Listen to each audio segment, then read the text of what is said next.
इस कहानी के पिछले पार्ट में हमने देखा कि इंसान गॉडजिला और जंगल के राजा किंग कॉन्ग को अपना दुश्मन समझते थे, लेकिन गॉडजिला ने होलो अर्थ से आए मॉन्स्टर्स को खत्म करके सबको ये साबित कर दिया कि वो इंसानों का दुश्मन नहीं बल्कि दोस्त है। 5 साल पहले गॉडजिला ने 3 मुंह वाले टाइटन को हराकर पूरी दुनिया को तबाह होने से बचा लिया था, जिसके बाद वो वापस उसी समुद्र में चला जाता है। उधर हम जंगल के राजा किंग कॉन्ग को देखते हैं, जिसने स्कल आइलैंड के खतरनाक मॉन्स्टर्स को खत्म करके पूरे स्कल आइलैंड को इतना सुरक्षित बना दिया कि अब उससे लड़ने के लिए कोई बचा ही नहीं था। पूरी दुनिया को डर था कि अगर कभी गलती से किंग कॉन्ग और गॉडजिला एक दूसरे के आमने सामने आ गए तो उस दिन क्या होगा, क्योंकि दोनों ही इस धरती के सबसे खतरनाक और ताकतवर टाइटन थे। इसके बाद हमें कॉन्ग को दिखाया जाता है जो आराम से घोड़े बेचकर सो रहा था। जैसे ही सूरज की रोशनी उसके चेहरे पर पड़ती है, उसकी नींद टूट जाती है। उसने अपना बड़ा सा मुंह फाड़कर इतनी बड़ी उबासी मारी कि मानो कल रात पूरा जंगल निगलकर सोया हो।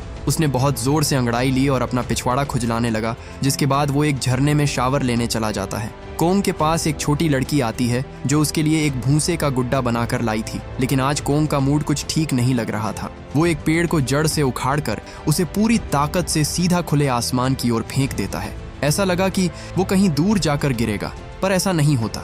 वो आसमान को चीरकर उसमें एक छेद कर देता है। पता चलता है कि कॉन्ग को गॉडजिला से बचाने के लिए उसे एक बड़े से पिंजरे में रखा गया था। छोटे छोटे एलईडी स्क्रीन से उसके लिए आर्टिफिशियल दुनिया बनाई गई थी जो कई किलोमीटर तक फैली हुई थी। कॉन्ग चाहता तो ये दीवारें उसे रोक नहीं सकती थीं, पर वो यहाँ अपनी मर्जी से रह रहा था। वो छोटी बच्ची जिसने कॉन्ग के लिए वो गुड्डा बनाया था, उसके साथ कॉन्ग का इमोशनल रिश्ता होता है। उसी के कहने पर वो यहाँ रह रहा था, क्योंकि वो उस पर इंसानों से ज्यादा भरोसा करता था। समय के साथ कॉन्ग की ताकत और साइज बढ़ता ही जा रहा था। दिन ब दिन कॉन्ग को यहाँ छुपा कर रखना मुश्किल होता जा रहा था। कुछ लोगों को यकीन था कि कॉन्ग अपना ख्याल खुद रख सकता है, पर उससे भी बड़ी दिक्कत ये थी कि अगर कॉन्ग यहाँ से बाहर गया तो गॉडजिला उसे ढूंढ लेगा, क्योंकि वो उसे सेंस कर सकता था। यहीं से कहानी में एंट्री होती है बर्नी नाम के एक आदमी की, जो एपेक्स साइबरनेटिक्स नाम की एक बड़ी टेक कंपनी में काम करता है। ये कंपनी दुनिया भर में एडवांस रोबोट और बड़ी मशीनें बनाने के लिए जानी जाती है, लेकिन बर्नी को शुरू से ही कंपनी पर भरोसा नहीं होता। यहाँ नौकरी करना तो बस एक बहाना था। असल में वो जानकारी इकट्ठा कर रहा था, क्योंकि उसे शक था कि ये लोग दुनिया से कुछ बड़ा छुपा रहे हैं। एक दिन वो चुपके से कंपनी के डेटा सेंटर में चला गया और उनके कंप्यूटर से सब कुछ अपनी पेन ड्राइव में कॉपी करने लगा। उसे पता चला कि एक सीक्रेट प्रोजेक्ट को हांगकांग भेजने की तैयारी चल रही थी।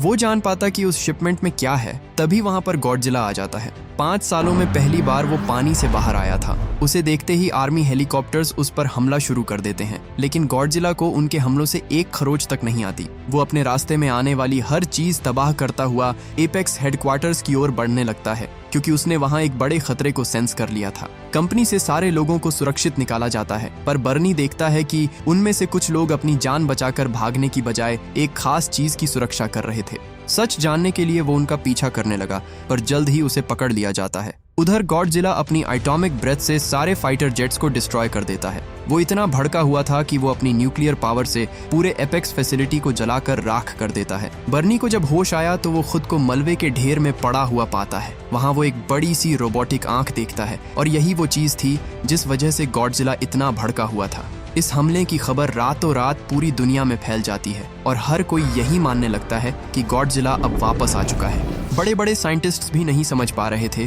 कि गॉडजिला ने ऐसा क्यों किया, जिस वजह से दुनिया का हर एक इंसान गॉडजिला को फिर से अपना दुश्मन मानने लगा था। एपेक्स कंपनी का मालिक वॉल्टर सालों से गॉडजिला न्यूज पर आकर दावा करता है कि गॉडजिला इस दुनिया के लिए बहुत बड़ा खतरा है। अगर उसे नहीं रोका गया तो अंजाम इससे भी बुरा हो सकता है। इसके बाद दुनिया भर के बड़े बड़े साइंटिस्ट्स और इंजीनियर मिलकर एक ऐसी ताकत तैयार करने में जुट जाते हैं जो गॉडजिला से कहीं ज्यादा पावरफुल हो। ये पूरी खबर मेडिसन भी देख रही होती है, और उसे पूरा यकीन होता है कि गॉडजिला बिना किसी वजह के इस तरह हमला नहीं कर सकता। जरूर इसके पीछे कोई और कारण है। इसके बाद वो अपने डैड के पास गई, जो एक साइंटिस्ट थे। वो उन्हें समझाने की कोशिश करती है कि गॉडजिला को उकसाया जा रहा है, पर मार्क उसकी बात मानने से इनकार कर देता है। वो कहते हैं, माना कि गॉडजिला ने 5 साल पहले इस दुनिया को मॉन्स्टर्स से बचाया था, पर टाइटन्स भी इंसानों की तरह होते हैं। उनका व्यवहार कभी भी बदल सकता है, और इस वक्त गॉडजिला भी बदल चुका है। वो अब पहले जैसा नहीं रहा। तबाही के नतीजे इतने भयानक थे कि मार्क चाहकर भी गॉडजिला के इस हमले को सही करार नहीं दे सकता था। मेडिसन उदास होकर वहां से चली जाती है, पर वो इतनी आसानी से हार मानने वाली नहीं थी। उधर हम बर्नी को देखते हैं जो अपनी सारी खोज का एक पॉडकास्ट बनाकर उसे इंटरनेट पर अपलोड करता था। उसकी बनाई हुई ज्यादातर थ्योरीज सच होती थीं, पर कुछ गिने चुने लोग ही थे जो उसके चैनल को सब्सक्राइब करते थे। मेडिसन भी उन लोगों में से एक थी जो बर्नी की वीडियोस देखा करती थी। जब उसे पता चला कि बर्नी एपेक्स साइबरनेटिक्स में नौकरी करता है तो वो समझ गई कि सिर्फ बर्नी ही उसे बता सकता है कि आखिर गॉडजिला ने एपेक्स कंपनी पर ही हमला क्यों किया। इसके बाद वो अपने दोस्त जोश के साथ उसे ढूंढने निकल जाती है। इसी बीच हम वॉल्टर को देखते हैं जो जॉन नाम के एक साइंटिस्ट से मिलने आता है जिसने होलो अर्थ के बारे में कई किताबें लिखी थीं, पर लोग उसकी थ्योरीज को बेकार साइंस से ज्यादा कुछ नहीं मानते थे। जॉन कहता है, अगर आप लोगों को मेरी किताबें इतनी ही पसंद आई तो मेरे घर के बेसमेंट में इसी बुक के 30 और बॉक्सेस पड़े हुए हैं, चाहिए होगा तो ले लेना। दरअसल जॉन ने ही ये थ्योरी बनाई थी जिसमें उसने दावा किया था कि धरती के नीचे एक और पूरी दुनिया मौजूद है जहां किंग कॉन्ग और गॉडजिला जैसे और भी ताकतवर टाइटन्स रहते हैं। पर वॉल्टर किसी और चीज में उसकी मदद चाहता था। वो कहता है, गॉडजिला ने पहले कभी इस तरह का हमला नहीं किया, उस पर भरोसा नहीं किया जा सकता और ना हम उसके रहम के भरोसे जी सकते हैं। वो जॉन को बताता है कि हमें होलो अर्थ से एक एनर्जी सोर्स मिला है, ये एनर्जी ही इन ताकतवर टाइटन्स को जन्म देती है, इसी वजह से वो इतने ताकतवर बन पाते हैं। वो इस एनर्जी को हार्नेस करना चाहता था ताकि वो गॉडजिला को हरा सके, पर उसे ढूंढने में उसे जॉन की मदद चाहिए थी। जॉन कहता है, ये नामुमकिन है, होलो अर्थ में कोई नहीं जा सकता। सालों पहले उसके बड़े भाई ने होलो अर्थ में जाने की कोशिश की थी, लेकिन वहां की रिवर्स ग्रेविटी ने उसे निगल लिया। होलो अर्थ के अंदर इतना खतरनाक प्रेशर और इतनी हाई ग्रेविटी होती है कि उसे सिर्फ विशालकाय टाइटन्स ही पार कर सकते हैं। पर वॉल्टर ने अरबों करोड़ों रुपए खर्च करने के बाद इस प्रॉब्लम का सॉल्यूशन निकाल लिया था। उसकी कंपनी ने एक एडवांस्ड एंटी ग्रेविटी क्राफ्ट तैयार किया था जो होलो अर्थ की ग्रेविटी का सामना कर सके। बस वो चाहता था कि वो इस मिशन को लीड करे। जैक भी गॉडजिला को इंसानियत के लिए बड़ा खतरा मानता था, इसलिए वो इस खतरनाक मिशन पर जाने के लिए राजी हो जाता है। जॉन कहता है, हर टाइटन के अंदर अपने असली घर को ढूंढने की एक कुदरती क्षमता होती है, इसलिए अगर उन्हें होलो अर्थ तक पहुंचना है तो किंग कॉन्ग की मदद लेना जरूरी होगा, क्योंकि वही उन्हें सही रास्ता दिखा सकता है। अगले दिन जॉन अपनी पुरानी दोस्त डॉक्टर रेबेका से मिलने पहुंचता है जो कंग की केयर टेकर होती है। हम देखते हैं कि कोंग ने होलोग्राम में ढेर सारे छेद कर दिए थे, जो इस बात का सबूत था कि वो इस जगह से तंग आ चुका था। हर दिन उसका साइज बढ़ता ही जा रहा था। जॉन रेबेका को समझाता है कि हमें कोंग को होलो अर्थ लेकर जाना होगा, इस तरह हम उसे नया घर दे सकते हैं ताकि हमारा घर बच जाए। रेबेका जानती थी कि जैसे ही वो लोग कोंग को निकालेंगे गॉडजिला उसे मारने आएगा, पर अब इसके अलावा कोई दूसरा रास्ता भी नहीं था। वो कुछ देर सोचती है और हालातों को देखते हुए हाँ कर देती है। इसके बाद समुद्र के रास्ते बड़े बड़े जहाज़ों और टाइट सिक्योरिटी के साथ कोंग को ले जाया जाता है। उन्होंने उसे नशीली दवाइयों का बहुत हाई डोज दिया था और उसके हाथों और पैरों को मजबूत जंजीरों से बांध दिया जाता है ताकि वो काबू में रहे। अगर गॉडजिला आया भी तो उसे कुछ वक्त रोके रखने के लिए उनके पास काफी हथियार थे। इस मिशन को वॉल्टर की बेटी केट भी ज्वाइन कर लेती है, जिसका काम था होलो अर्थ से उस एनर्जी सोर्स के सैंपल को कलेक्ट करना। जल्द ही सूरज ढल जाता है और मौसम बिगड़ने की वजह से वहां बहुत तेज बारिश होने लगती है। बाहर होने की वजह से कोंग पानी में भीग रहा होता है। अब हम देखते हैं कि कोंग जंजीरों से परेशान हो जाता है। वो लगातार खुद को छुड़ाने की कोशिश कर रहा था, पर नशीली दवा के असर ने उसे थोड़ा कमजोर कर दिया था। उधर आर्मी का लीडर डॉक्टर रेबेका को भरोसा दिलाता है कि सब कुछ कंट्रोल में है और वो लोग सुरक्षित तरीके से इस मिशन को पूरा कर लेंगे। लेकिन रेबेका जानती थी कि गॉडजिला सूंघकर दूसरे टाइटन्स की मौजूदगी का पता लगा सकता है। समुंदर के रास्ते में गॉडजिला और किंग कॉन्ग अगर गलती से आमने सामने आ गए तो ऐसी तबाही मचेगी जिसे रोक पाना नामुमकिन होगा। आर्मी चीफ कहते हैं, फिर तो दोनों में से किसी एक को झुकना होगा। पर रेबेका उन्हें बताती है, मैंने 10 सालों तक कोंग को स्टडी किया है और मैं यकीन से कह सकती हूँ कि कोंग किसी के आगे नहीं झुकता। जिया ने देखा कि कोंग को उन जंजीरों से बहुत प्रॉब्लम हो रही थी। उसने कोंग की तरफ अपनी उंगली की, जिसके बाद कोंग भी बिल्कुल ऐसा ही करता है। रेबेका को डर था कि कहीं वो उसे कोई चोट ना पहुंचाए, इसलिए वो दौड़ कर गई और जिया को उससे दूर कर दिया। पर तभी वो कुछ ऐसा देखती है जिसे देखकर उसके होश उड़ गए। वो अपने हाथों से इशारा करके घर शब्द कहता है, क्योंकि कोंग जिया की साइन लैंग्वेज सीख चुका था। साइंटिस्ट्स को यकीन ही नहीं होता कि ये बंदर बोल भी सकता था। वहीं दूसरी ओर मेडिसन बर्नी को ढूंढते हुए उसके घर तक पहुंच जाती है। उसने दरवाजा खटखटाया, पर बर्नी दरवाजा नहीं खोलता। उस हादसे के बाद वो अपने घर में दुबक के बैठा हुआ था। काफी मशक्कत के बाद वो बात करने के लिए राजी हो गया। मेडिसन पूछती है, एपेक्स ऐसा क्या कर रहा है कि गॉडजिला ने उनकी फैसिलिटी में इतना बड़ा हमला किया? बर्नी बताता है, यही तो मैं जानना चाहता था। पिछले हफ्ते एक बड़ा शिपमेंट यहाँ से हांगकांग भेजा जा रहा था, पर यह करना नामुमकिन है क्योंकि इतना ज्यादा सामान इतनी जल्दी वहां भेजा ही नहीं जा सकता। वो प्लान करते हैं कि वो फैसिलिटी में घुसकर सच्चाई का पता लगाएंगे। उधर वो लोग कॉन्ग को लेकर तय किए रास्ते पर आगे बढ़ ही रहे थे कि तभी सारे जहाजों में अचानक वार्निंग अलार्म बजने लगता है क्योंकि रेडार ने गॉडजिला को सेंस कर लिया था। जिया इशारों में सबको बता देती है कि गॉडजिला उनकी तरफ आ रहा है। ये सुनते ही वहां मौजूद हर किसी की सांस अटक जाती है। कुछ ही पलों में गॉडजिला समुद्र को चीरते हुए सामने आता है और रास्ते में आने वाले जहाजों को तबाह करता हुआ सीधे कॉन्ग की तरफ बढ़ने लगता है। उसे अपनी ओर आता देख कॉन्ग जंजीरों से खुद को छुड़ाने की कोशिश करता है, पर वो जंजीरें मजबूत लोहे की बनी होती है, जिस वजह से उसे तोड़ना बहुत मुश्किल था। अगर उसे कुछ हो जाता है तो उनका पूरा मिशन बर्बाद हो जाता। जॉन कॉन्ग को आजाद करने को कहता है ताकि वो गॉडजिला से लड़ सके, पर मिलिट्री 2 टाइटन्स को इस तरह खुला नहीं छोड़ सकती थी, वरना वो बहुत तबाही मचाते। उसे बचाने के लिए आर्मी गॉडजिला पर मिसाइल्स और रॉकेट से हमला शुरू कर देती है, लेकिन इनका उस पर कोई असर नहीं होता। गॉडजिला पलट कर हमला करता है और अपनी ताकत से उनके जहाजों के टुकड़े कर देता है। वो अपनी पूंछ से फाइटर जेट्स को खिलौनों की तरह गिरा देता है, जिससे हालात और भी खतरनाक हो जाते हैं। उधर कॉन्ग अब भी अपनी जंजीरें तोड़ने में लगा हुआ था। अचानक गॉडजिला पानी में गायब हो गया, जिसके बाद कॉन्ग उसे देखने के लिए पानी में झांकता है, लेकिन तभी गॉडजिला ने उस पर हमला कर जहाज को पलट दिया। उस शिप के साथ साथ कॉन्ग भी पानी में डूबने लगता है। जॉन ने देखा कि वो अभी तक बंधा हुआ था, जिसके बाद वो लिवर खींच देता है, जिससे कॉन्ग आजाद हो गया। गॉडजिला उस पर हमला करता है, लेकिन कॉन्ग ने उसका जबड़ा पकड़ लिया। वो उसका मुंह दबोचकर उसे जोर की लात मारता है, जिससे उसे ऊपर आने का मौका मिल गया। उसने अपने गले से फंदा निकाला और उसे लड़ाई के लिए ललकारा, जिसके बाद गॉडजिला उस पर हमला कर देता है। कॉन्ग एक जहाज से दूसरे जहाज पर छलांग लगाते हुए गॉडजिला के सामने पहुंच जाता है और फिर दोनों के बीच भयंकर लड़ाई शुरू हो जाती है। कॉन्ग ने उसके मुंह पर एक जोर का घूंसा मारा, पर गॉडजिला भी उस पर पलटवार कर उसके मुंह पर एक जोरदार मुक्का जड़ देता है। उसने कॉन्ग को मारकर नीचे गिरा दिया, लेकिन कॉन्ग इतनी आसानी से कहां हार मानने वाला था। वो दोबारा उठ खड़ा हुआ और उसे मारते मारते पीछे ले गया, जिसके बाद वो दोनों पानी में गिर जाते हैं। कॉन्ग पानी में ज्यादा देर जिंदा नहीं रह सकता था, इसलिए वो ऊपर आने की कोशिश करने लगता है, पर अब गॉडजिला पूरी तरह से भड़क चुका था। वो कॉन्ग की टांग खींचकर उसे अपने साथ समुद्र की गहराई में ले जाता है। इससे पहले कॉन्ग डूबकर मारा जाता, मिलिट्री ने अंडर वाटर बॉम्ब समुद्र में गिरा दिए, जिससे इतना बड़ा धमाका होता है कि गॉडजिला की पकड़ ढीली पड़ गई और किंग कॉन्ग वापस सतह पर आ गया। उसके फेफड़ों में पानी भर चुका था, जिस वजह से वो बेहोश हो जाता है। कॉन्ग की ताकत धीरे धीरे कम होने लगती है। उसमें अब और लड़ने की हिम्मत नहीं बची थी, पर गॉडजिला टस से मस नहीं हुआ था।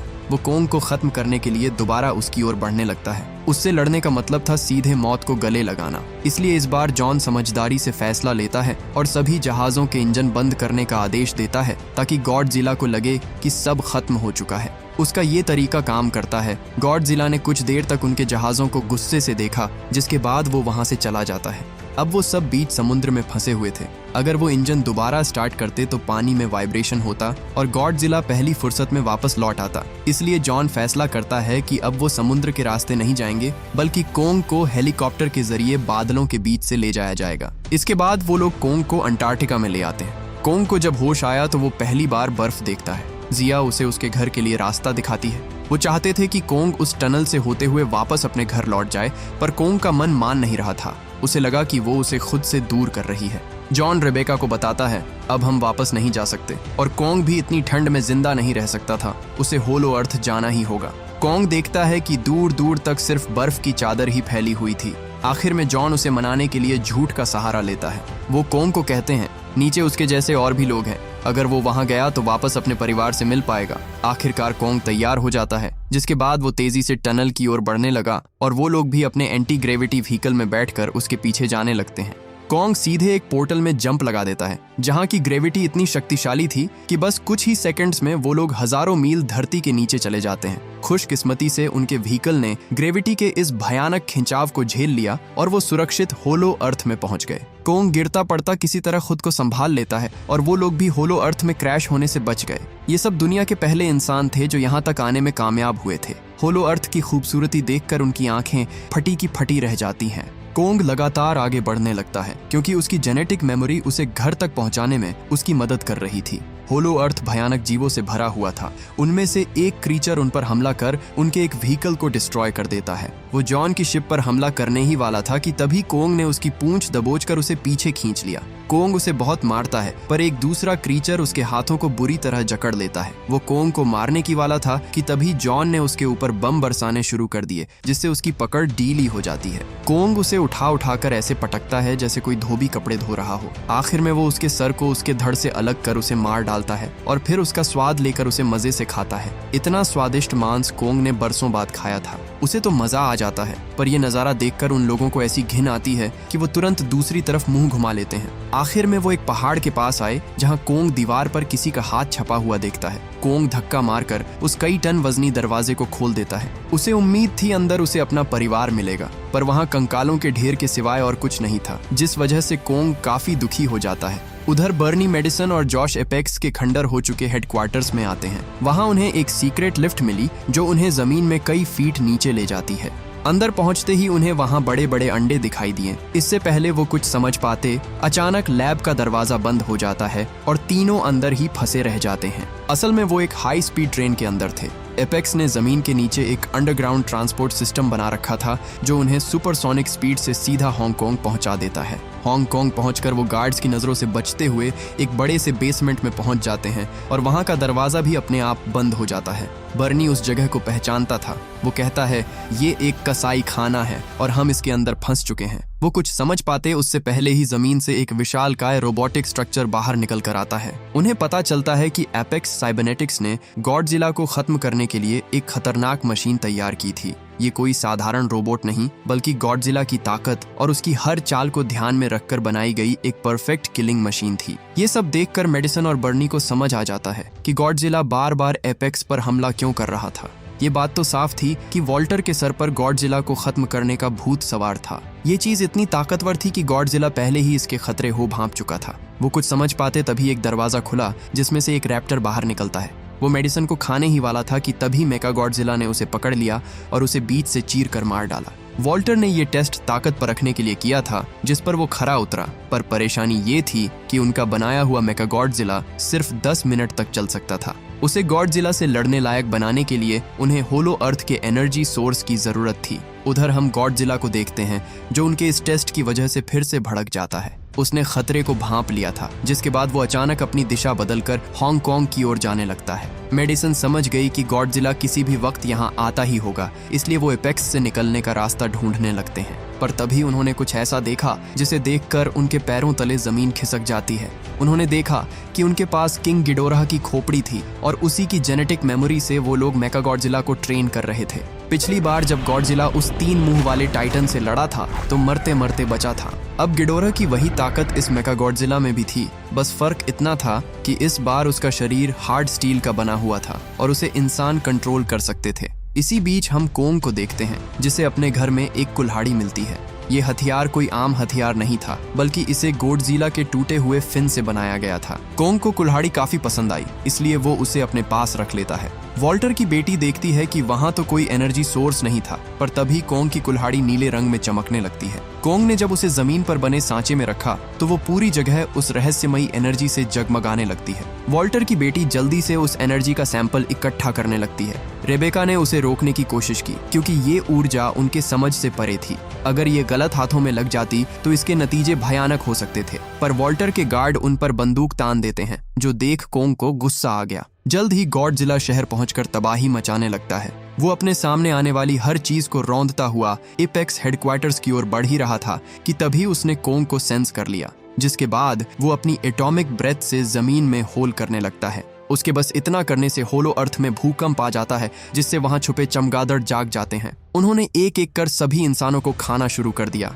उनमें से एक चमगादड़ जॉन को मारने ही वाला था कि तभी गॉडजिला की एटॉमिक ब्रेथ धरती को चीरते हुए होलो अर्थ तक पहुंच जाती है। गॉडजिला ने अपनी ताकत से जमीन में एक बड़ा होल कर दिया था। वॉल्टर की बेटी उस होल से भागने ही वाली थी कि तभी कोंग उसके व्हीकल को किसी खिलौने की तरह पकड़ लेता है। उसने देखा कि ये तो वही लड़की है जिसने उसके दोस्तों पर बंदूक तानी थी, जिसके बाद वो उसे अपने हाथों से कुचल देता है। इसके बाद कोंग अपनी कुल्हाड़ी लेकर सीधा उस होल में कूद जाता है और जब वो दूसरी ओर से बाहर निकला तो उसने गॉडजिला को अपने सामने खड़ा पाया। अपनी पिछली पिटाई के बाद कोंग उस पर बहुत गुस्सा था, जिसके बाद वो सीधा गॉडजिला पर हमला कर देता है। हालांकि गॉडजिला भी कम भड़का हुआ नहीं था। वो कोंग को बहुत मारता है और अपनी एटॉमिक ब्रेथ से उसे उड़ाने ही वाला था कि तभी कोंग ने उसके सर पर अपनी कोहनी दे मारी।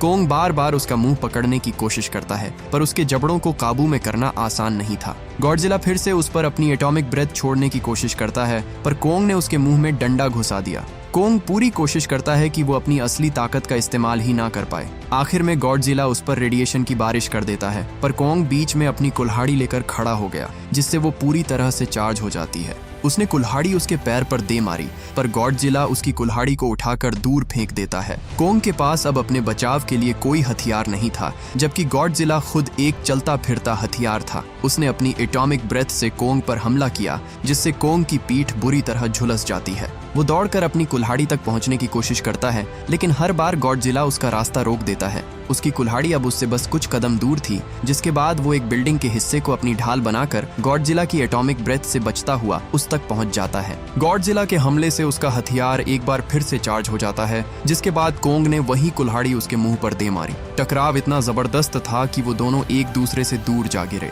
उधर हम मेडिसन और उसके दोस्तों को देखते हैं, जिसे गार्ड्स पकड़ लेते हैं। उन तीनों को वॉल्टर के सामने लाया गया, पर वॉल्टर उन्हें देखकर बिल्कुल भी हैरान नहीं था। उसे होलो अर्थ की एनर्जी का सैंपल मिल गया और वो जल्द ही उस मेका गॉडजिला को एक्टिवेट करने वाले थे। पर पहले वॉल्टर उन दोनों की लड़ाई के मजे लेना चाहता था। उधर गॉडजिला एक बार फिर से खड़ा हो जाता है। वो कोंग को ढूंढ ही रहा था कि तभी कोंग पीछे से उस पर हमला कर देता है। वो गॉडजिला की पीठ पर चढ़ गया और उसकी गर्दन को दबोच कर गॉडजिला पर ढेर सारे घूंसों की बारिश कर दी। उन दोनों के बीच जबरदस्त लड़ाई होती है, पर जल्द ही गॉडजिला कोंग पर भारी पड़ने लगा। उसने कोंग को जगह जगह से काट लिया, जिससे कोंग बुरी तरह से घायल हो जाता है। पर गॉडजिला यही नहीं रुकता, वो उसकी छाती पर पंजे मार देता है और आखिर में उसे पैरों तले इतनी बार रौंदता है कि कोंग दोबारा उठ नहीं पाता। गॉडजिला उसकी आंखों में देखता है, जैसे कह रहा हो, आइंदा पंगा लिया तो छोड़ूंगा नहीं। गॉडजिला चाहता तो उसे बड़ी बेरहम मौत दे सकता था, पर वो ऐसा नहीं करता और वहां से चला जाता है। कोंग उठने की कोशिश करता है, पर उसे इतनी चोट आई थी कि उसका शरीर जवाब दे जाता है। उधर वो मेका गॉडजिला एक्टिवेट हो जाता है, लेकिन उसे जैसे ही होलो अर्थ की एनर्जी मिली, किंग गिडोरा का जेनेटिक डीएनए उस मेका गॉडजिला पर हावी हो जाता है। उनके सुपर कंप्यूटर में इतना तेज शॉर्ट सर्किट हुआ कि उसे चलाने वाले पायलट की मौके पर ही मौत हो जाती है। गिडोरा की जेनेटिक मेमोरी सुपर कंप्यूटर में अपलोड होते ही मेका गॉडजिला पूरी तरह से गिडोरा के कंट्रोल में चला जाता है। होश में आते ही वो सबसे पहले वॉल्टर को खत्म कर देता है, जिसके बाद वो शहर को डिस्ट्रॉय करने लगा। गॉडजिला ने जैसे ही उसे सेंस किया, वो उस पर हमला कर देता है, पर मेका गॉडजिला ने उसे उस तक पहुंचने से पहले ही घायल कर देता है। अपने सुपर थ्रस्टर्स से वो ताकत जुटाकर गॉडजिला को एक जबरदस्त पंच मारता है, जिससे गॉडजिला वहीं ढेर हो गया। उधर जॉन जल्दी से कोंग के पास गया। उन्होंने देखा कि उसके दिल की धड़कन धीरे धीरे कम हो रही थी और अगर ऐसे ही चलता रहा तो कोंग मर जाएगा। उसकी हार्ट बीट वापस तेज करने के लिए जॉन को एक जबरदस्त आइडिया आता है। वहीं दूसरी ओर वो मेका गॉडजिला को बहुत बुरी तरह मार रहा था। लग नहीं रहा था कि इस बार गॉडजिला बच पाएगा। वो दोनों एक दूसरे के ऊपर अपनी एटॉमिक ब्रेथ छोड़ते हैं, लेकिन मेका गॉडजिला की एटॉमिक ब्रेथ गॉडजिला से कई गुना ज्यादा ताकतवर थी, जिस वजह वो घायल होकर दूर जा गिरता है। उधर जॉन उस एंटी ग्रेविटी व्हीकल में कुछ बदलाव करके उसे एक बड़े से पेस मेकर में कन्वर्ट कर देता है। वो उसे कोंग की छाती के ऊपर ले जाकर खड़ा कर देता है और जैसे ही उसमें धमाका हुआ, वहां इतनी ज्यादा मेगावाट की बिजली जनरेट हुई कि उसने कोंग की हार्ट बीट को फिर से बढ़ा दिया। होश आते ही कोंग ने देखा कि गॉडजिला किसी से बहुत बुरी तरह मार खा रहा था। उसे पिटता देख कोंग को बहुत मजा आता है, पर तभी वहां जिया आई, जो कोंग को बताती है कि गॉडजिला हमारा दुश्मन नहीं बल्कि दोस्त है। कोंग उसकी बात समझ जाता है, जिसके बाद उसने अपने शोल्डर को ठीक किया और उसे बचाने चला गया। इसी बीच मेका गॉडजिला का मुंह खोल देता है और उस पर अपनी एटॉमिक ब्रेथ छोड़ने ही वाला था कि तभी कोंग उसे पकड़कर उसके मुंह की डायरेक्शन बदल देता है। उसे ऐसा करता देख गॉडजिला हैरान रह जाता है। वो कोंग पर हमला करने ही वाला था कि तभी गॉडजिला उसका हाथ पकड़ लेता है। उनके बीच खूब खींचातानी हुई, लेकिन मेका गॉडजिला अकेला उन दोनों पर भारी पड़ रहा था। मेका गॉडजिला सच में बहुत ताकतवर था। वो गॉडजिला को बहुत मारता है। इसी बीच कोंग की नजर अपनी कुल्हाड़ी पर पड़ती है। उसने उसे उठाया और किसी धोबी की तरह मेका गॉडजिला की धुलाई करने लगा, पर जल्द ही वो कोंग पर भी भारी पड़ने लगा। उधर मेडिसन और उसके दोस्तों ने अपनी तरफ से पूरी कोशिश कर ली थी, पर अब कुछ नहीं हो सकता था। लेकिन तभी जॉश को एक आइडिया आया। वो बर्नी से शराब की बोतल लेकर उसे एपेक्स के सुपर कंप्यूटर पर उड़ेल देता है, जिससे मेका गॉडजिला कुछ सेकंड्स के लिए ऑफलाइन हो गया। बस इसी मौके का फायदा उठाकर गॉडजिला किंग कॉन्ग की कुल्हाड़ी को अपनी एटॉमिक ब्रेथ से चार्ज कर देता है, जिसके बाद कोंग ने बिना देर किए मेका गॉडजिला पर हमला किया और मार मार कर उसके पुर्जे पुर्जे अलग कर दिए। अपने आखिरी वक्त में भी वो कोंग को मारने की कोशिश करता है, लेकिन कोंग ने उसके सर को धड़ से अलग कर उसे खत्म कर दिया। जल्द ही रेस्क्यू टीम्स वहां आई और उन्होंने एक एक सिटीजन को सक्सेसफुली रेस्क्यू कर लिया। गॉडजिला को जब दोबारा होश आया तो वो चिल्लाते हुए कोंग की ओर बढ़ने लगता है। उसे अपनी ओर आता देख कोंग भी लड़ने के लिए तैयार हो गया। लोगों को लगा कि वो दोनों फिर से लड़ाई करेंगे, पर खुशकिस्मती से इस बार ऐसा कुछ नहीं होता। कोंग अपनी कुल्हाड़ी नीचे रख देता है, जिसके बाद गॉडजिला ने भी उस पर हमला नहीं किया और उन्हें उनके हाल पर छोड़कर वहां से चला गया। आखिर में हमें दिखाया जाता है कि कोंग होलो अर्थ में वापस लौट जाता है और अब से यही उसका नया घर था। इसी के साथ ये कहानी यहीं खत्म हो जाती है। उम्मीद करता हूँ कि ये मूवी आपको पसंद आई होगी। Thank you for watching.